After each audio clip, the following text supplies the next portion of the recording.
Classer les meilleurs restaurants du monde sur base de participation des internautes, c'est l'idée de l'américain Steve Plotnicki et de son association OAD, Opinionated About Dining. Ce lundi 9 juin à Bruxelles, OAD dévoilait le classement des 100 meilleurs restaurants européens pour l'année 2014.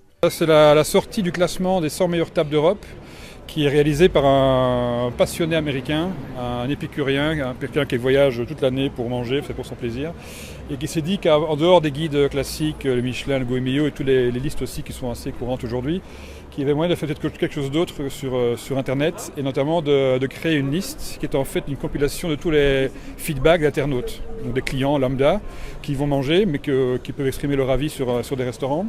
Et donc là, en fait, il a créé une base de données vraiment mondiale. Il y a des milliers de restaurants sur la base, du bistrot aux 3 étoiles Michelin, il y a un peu de tout. Et le principe, c'est que chaque internaute qui va manger, quand il a fait un repas, il peut après donner une évaluation qui va de pas recommandable jusqu'à fantastique, il faut absolument y aller. Le grand gagnant cette année est un Belge, Kobe Desramolt, pour son restaurant In de Wolf à Dranouter, en Flandre. Il est suivi du restaurant français Les Trois Gros, puis du restaurant espagnol Quique da Costa.